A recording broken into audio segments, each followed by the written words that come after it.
filled. I've passed the challenge. We got 5 minutes to the market open. This is Tyrell. He does acrobats and climbing and all these silly things that are fun. Yeah, full arts, juggling, Yeah.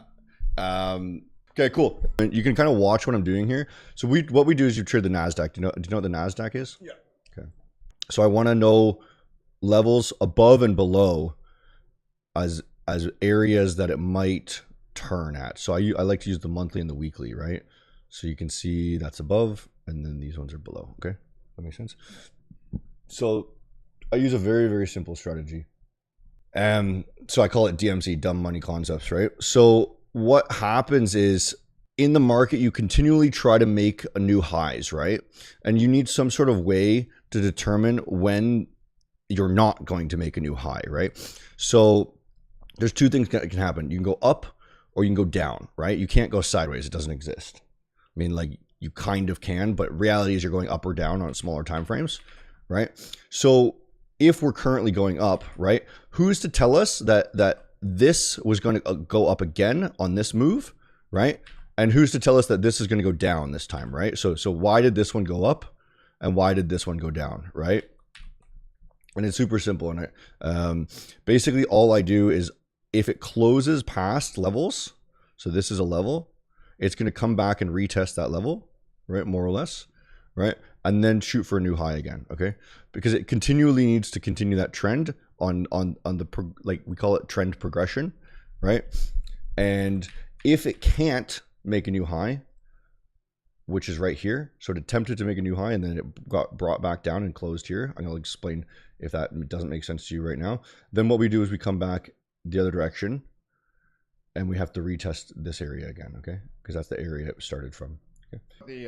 The top part of the wick, like the part that's not filled in, just the line. The wick, yeah. Yeah, the wick. Okay, so we'll try to break this down really quick before the market. Basically, what a wick is this is the highest price it went to in this time frame, and this is the lowest price it went to in this time frame. Okay. Yeah. This is the open and this is the close. So when this day started, the price was here, and when the day ended, it was here. But in that time, it also went here, and it also went down here, right? Okay. That makes sense? So yeah. The day closes at like 2 p.m. or whatever, right? Yeah.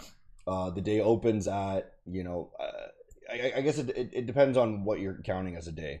If you're counting the midnight or if you're counting just the market hours, but you have two different options to see which one. Here's the logic is, so you have a level here, right? So this was a previous day's sort of area, right? We can just call it an area for now, right? Yeah. It attempted to make a new high. So that's telling me that this price is unsustainable. Okay. Okay. So naturally, what's the next level they're going to come down to, right? They have to come back to the origin of that move, which they did, right? Yeah. Okay, let me quickly figure out what's going to happen on the open here, okay? Guys, we failed to make a new low here, so we should be shooting for new highs again today. Hopefully, I'm looking for the daily here, guys, that looks like it's failing there, so it should shoot for a new high again. And you could have taken a sell off of that, and I would be in profit already, right? And you would just kind of like scalp it. You'd do something like this, and then you'd bring it back down to like here. What I want to see is, I want to ideally buy down here, because why? Let's say I believe it's coming up here, right? And I'm like, oh, well, if it's going up, I might as well just buy, right? Well, it's not a very good risk scenario, because it could go against me a lot, right? It could go against me a lot, and I don't really like that setup. So I want to wait for a better option, okay? Okay. It's going to reject here. We're going to come down here. We're going to get some fills, and then it's going to rally up. That's my story for the day. And some fills isn't like order fills? Like yeah. I'll see if I can get like a good fill that's low risk. So we can try this one. Oh, I want to take a long there. And then we'll take a order filled. And then we'll see. So that's the level. I believe, was that the level? Yeah. We want to see, hopefully, so I just have a small here, and then I have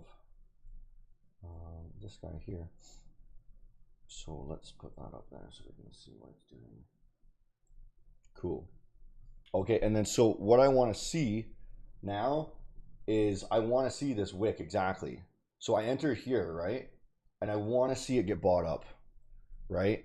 I want to see this, like I don't want a solid candle close here. I want to see it buy up a bit, right?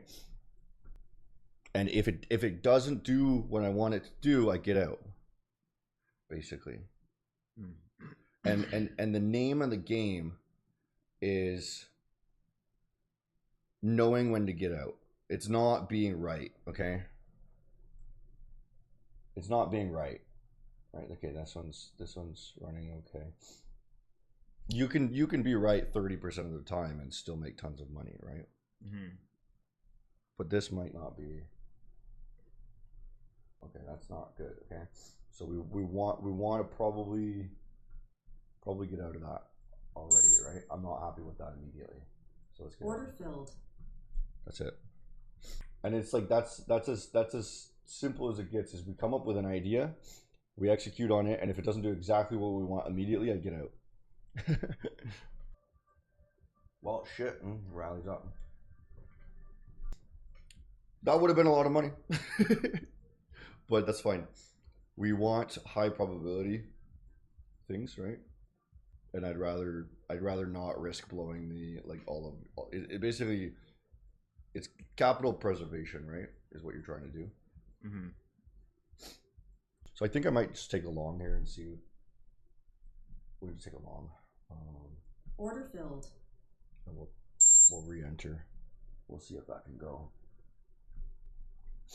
A lot of time, it'll come against us once you get a new candle close. Yeah. Because people try to get better orders, right? So we want to give a little bit of room in case. Right, so allow yourself wiggle room, right? Maybe I should have entered double on this one actually, because this one, whatever. Right, so there's a lot of levels that it filled. So the zone that I'd be looking to buy now is this. Right, anything in there is a good opportunity. Is it retarded that this is my job? I just sit and predict what little like fucking squares are gonna do on a chart. Yeah, it's not looked up like 3 days in a row doing stuff and then now. All right, there you go. Look at that rallying up again. You can see. Oh yeah. The 5. We'll show the 5 minute. It's easier that way. You can be right more often. And the hardest part that you're gonna notice is the mental game. Yeah. Right, like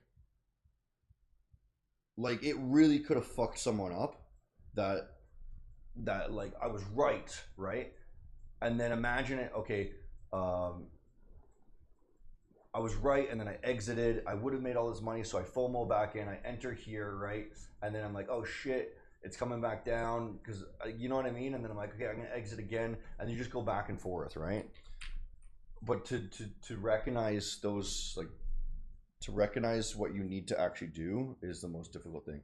And the way that I notice it is if I ever feel the emotion of hope, this is a really important one for me. Mm-hmm. If I ever hope that it's going to go in my direction, if I ever say in my head, hey, please come back, I get out. Right? Because that means I don't know what I'm doing. Right? That's almost like a gambler's mindset. You're Exactly. like, oh, I hope I can win big on this one. Or like when what happened here when it was like doing this weird thing here, right? And I told you I was like, I don't know what's gonna happen. If I'm ever trying to figure out what's gonna happen, I don't take a trade. Because if I'm trying to figure it out, I don't know. Yeah, it should be obvious immediately. Like you create these rules in your head, right? I have a level, you know. If I can't look at the chart and know exactly where it's going within 5 seconds, I don't trade. DMC is all about break of the level and retest, I think. Yeah, exactly. It's all about trend continuation and progression, right? So progression meaning your trend will avalanche from smaller time frame to larger time frame slowly, right? So it takes less amount of time. So you can see things shifting over time. Oh, look at this. I should close this. I've flattened all. Okay. Order filled. I've passed the challenge. There you go. So now I have so this is a fun not funded now. or it will be funded.